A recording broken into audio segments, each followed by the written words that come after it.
Okay, today I'm going to actually tell you about training manuals and how important they are. Not even just for your progress while you're doing them now, but even years later, like myself, I still have all my old training manuals that I competed with. I know my workouts, I know what I did. It gives you the chance to go, okay, you know what? If I didn't do so well in this competition, where was I lacking? Where was my training? And you can actually go through with your coach or yourself, look at where you made your mistakes and what you can alter to those. So for myself, although, yeah, my muscle is still here and I have all the fat over the top of it, shedding the fat is one thing, but I need to rebuild all that muscle that I had. I already know what I did. Robert Kennedy, God rest his soul, Muscle Mag magazine.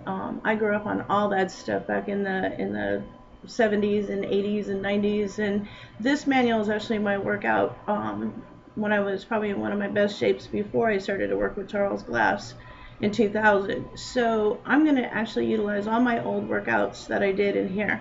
I still have another manual that I can write in, but what I'm doing this time around for this 12-week challenge is, again, all you need to do is go in and go get a notebook and be able to write it down yourself.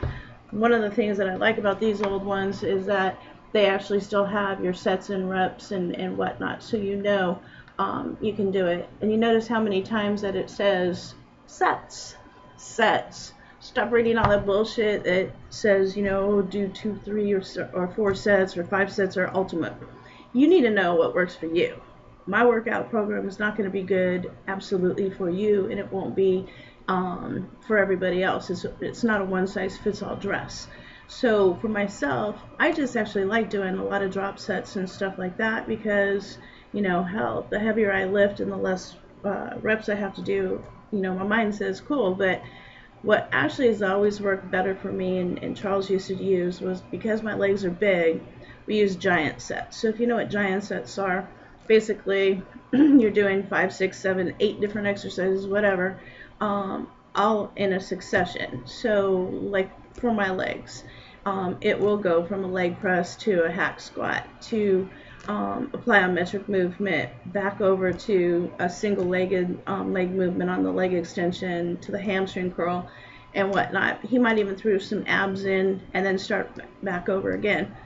I have to really kill my body to get my body to drop the body fat, because for every pound of muscle most of us can put on, we can also put that fat on. So I have to keep moving while I'm training.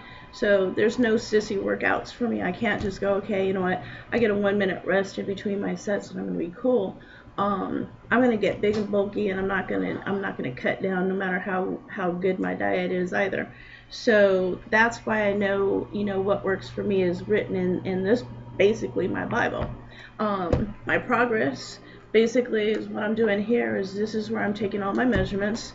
It's important that you guys do have a tape measure, because sometimes what you see on the scale and you get upset and people make their fails is that you actually, if you're judging just the scale and you get on and you weigh yourself and you go, shit, well, like myself, I'm not too happy that I only lost a half pound yesterday, but the inches came off, so I'm cool with that, because again, if I was back on the stage competing, judges don't give a shit how much I weigh. They just want to know what my body looks like. Is the composition, good? Am I, muscle looks good, overall balance and whatnot. So don't get too caught up on a scale as much as you want to see the inches going off, though. For myself, my biceps, they've always been big. I'm only going to lose probably about an inch um, overall, but it'll be that I'm going to try to put that muscle back on that I had before. Also with Bill Phillips, he talks about doing calendars and plan your workouts, plan your meals, and then still write down, did you actually succeed your goals? So that helps you actually mentally condition yourself. There is no secret. Everybody keeps writing books. Celebrity trainers keep telling you that their book is better because they train this star and whatever. It's still discipline. It comes down to, did you get up in the morning? Did you eat your breakfast? Did you go work out? It goes just like with your work. You got to set goals to know what you want to work for. You don't just get up every morning mundane and have no plan, because you're not really going to go anywhere. So Bill Phillips will do, and I've always done, is that I do a dry erase board, so that this way I can always change it up.